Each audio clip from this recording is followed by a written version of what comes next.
Hey there, Griff Hamlin here from Blues Guitar Unleashed. Welcome and thanks for joining me. In today's video, we're going to talk about a little blues shuffle rhythm. And what I want to do is kind of start out nice and simple and add a little bit of complexity to it and show you really something that you can take to use at any blues jam anytime. This would work just great. All right, so let's get started. In the key of A, you're probably used to A7 chord. Okay, well, while this is a great chord, it's a little much for a jam environment. And you'll hear me talk about what I call little chords probably fairly often. But in this case, we're going to take away those lower two strings. And in fact, we're just going to play the second, third, and fourth strings. So I've got a little bar here. My first finger is also touching that fifth string in the event that I actually strike it. But one thing that I like to do is with my right hand is do kind of a pluck. I really like this, particularly for rhythm playing. It's very precise for one thing. Obviously I can strum, but I like the sound of that pluck because it happens instantly. It's almost like a piano. I just have always liked that sound. It's something that I do. Wanted to make sure you understand that that is a preference of mine, not something that you have to do. You could certainly do a strum. And what we're gonna do is just get that fourth, third, and second string. So the fifth fret, sixth fret, fifth fret. Now, you might get the top string as well, but truth be told, I don't usually use the top string very often, simply because I don't want to interfere with whatever soloist or vocalist might be going on right now. I want to keep my chords nice and concise. Okay, so that's going to be my one chord, my A7. There's a couple of different options for my four chord, but I happen to like this particular grip right here. I like it, it's just comfortable, it feels fairly straightforward. This one is another common one. But what I like to do is take this one, and again, I'm only gonna pluck, it's 5, 4, 5, 3 to get the D7. And you'll notice that I'm only gonna, again, pluck the second, third, and fourth strings. And a common adjustment to do to this is to take that upper D, because I have two of them, and move it up to an E.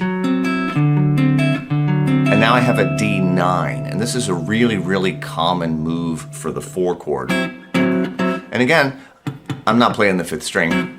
I'm only playing fourth fret on the fourth string, fifth fret on the second and the third strings. And I'm doing it with one finger. If you want to get, again, if you can grab that top string and you want it, you can add it, make it a 13. There's things you can do there, but don't feel like you have to, okay? If you prefer to use multiple fingers to get your ninth chord, whatever works for you is fine. And of course, if I move it up 2 frets, I've got my 5 chord. There's my D, there's my E, there's my D, there's my A. That's all I need. Okay, so chord-wise, things are pretty straightforward. I like to use these small chords. Again, assuming you're at a jam, there's possibly a keyboard player, possibly another guitar player, possibly who knows what else, right? There can be a lot of things going on, and it's real easy for things to get real cluttered real fast. So keep your hands off those lower two strings, let the bass player handle that, right? And stay off of the upper strings and let the very top string in general, not all the time, unless you're actually doing the solo. And that way, again, you're not clashing with whatever the soloist might be playing right now, okay? So these are just good rules of thumb. Now from there, what I'm gonna do is I'm going to play on beats 2 and 4. This is the simplest groove you can play. 1, 2, 3, 4, 1, 2, 3, 4, 1, 2, 3, 4.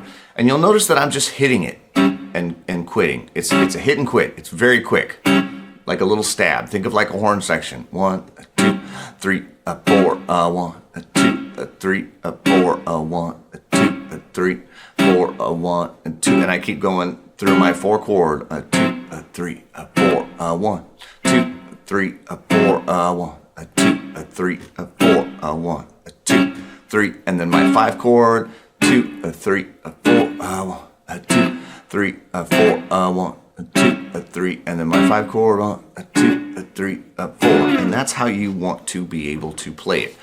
Notice I don't have a jam track on. I'm just counting it. Do it at a pace that's comfortable for you.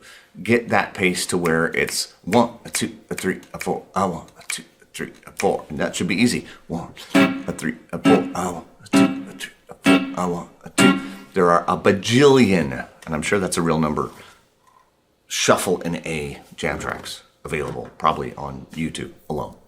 So if you don't have some of my jam tracks from my Blues Guitar Unleashed site, there's a gazillion. There's so many jam tracks out there.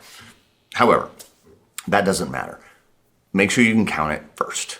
Always, that's what's important. Okay, you can work on playing along with the jam track later. Make sure you can count it first.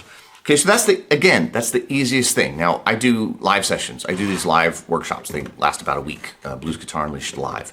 And I will have people who come in who have never played with a band before, really can barely even string a few chords together, and can get up on stage and play with the band. And that is how they do it. They get up there, they learn those three little shapes, two little shapes really. One of them you just move.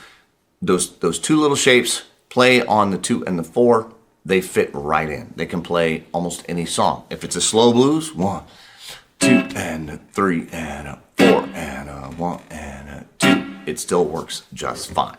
Okay, it's a really, really great rhythm to be able to do. If you don't already know it, now you do. I call it chicks because it mimics the snare drum. Chick, boom, chick, boom, chick. However you want to call it, that's totally up to you. Let's say we want to make it a little bit fancier, right? The best way to make things a little bit fancier is simply to have one of your couple of strikes. You'll notice I'm not strumming, right? I'm not doing that. I'm striking probably twice in the measure. The way to get the coolest sound is to have one of them be on a beat and the other one be off a beat, meaning on the So like 1, 2, 3, 4, 1, 2, 3, 4, 1, 2, 3, 1, 2, 3. Okay, that's going to give you some interest. Now, let's say one person is going 1, 2, 3, 4, 1, 2, and you want to play something that goes with that. You're probably going to want to stay off it. 1, 2, 3, right? So they're playing on 2 and 4. You're playing on the of 1 and 3. Those two things aren't gonna clash, right? That's not gonna mess things up. 1, 2, 3, 4, or perhaps 1, 2, 3, 4, 1, 2, 3, 4, 1, 2, 3. Okay, so you have these two different options. One of them, I'm hitting right on the downbeat, right on beat 1. Now, sometimes that sounds awesome, okay? Sometimes you're gonna hit right on beat 1 and then like you hit on that of 2, and that's gonna fit in great and it's gonna sound awesome. Sometimes you're gonna play that and think, man, that just doesn't go here. It just doesn't sound good. If it doesn't sound good, then you want the opposite approach. Use the of 1 and beat 3. Okay, so either your first one is on a downbeat or your second one is on a downbeat, but not both. Right? You could even do something like if you were the only guitar player, 1, 2, 3, 4, 1, 2, 3, 4. So I could sort of move it all to beats 2 and 3. That would be okay too. Either one of those is probably going to work. Or I could do 1, 2, 3, 4, 1, 2, 3, 4. That's a little bit later. I don't know if that's going to feel great, but it could happen, right? So you basically have two options. You're going to hit 2 and 4. You're going to hit just right along with the snare drum, okay? 2, 4, 2, 4. It's going to fit right in the pocket, very consistent all the time. It's always going to work out. Or, again, you can come in on beat 1, 1, 2, 3, 4, 1, 2, 3, 4, 1, 2, 4, 1, 2, 3. Or you can have 1, 2, 3, 4. I wouldn't do it there. 1, 2, 3, 4, 1, 2, 3, 4, 1, 2, 3. So you can see I've just reversed them. In the first one, I'm striking on beat 1, and then on the 2, I'm on the Second one, I'm striking on the of 1 and coming on beat 3. So I've just kind of shifted everything forward a little bit. Between those three things, you could even mix and match them, right? The sky's the limit. And I'll give you one other one. Don't forget this. Seems so simple, but how about just holding a chord for the whole bar? 1, 2, 3, 4, right? Just leave the chord for the whole bar. Nobody ever thinks to do that. It sounds great. Okay, a lot of these things, I do have a course called How to Build Blues Songs, and it has all kinds of different rhythm figures and bridges and intros and outros and hits and breaks and all the different kinds of things in it.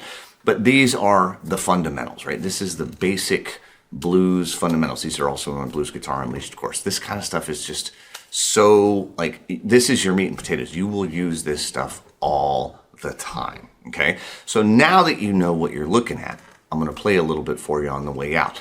Before I do, I'll say thanks for watching. My name is Griff Hamlin from Blues Guitar Unleashed. As always, if you have guitar playing friends that you think would dig this video, I hope you'll share it with them. And I'll play you out with some of these ideas against a blues in a jam track.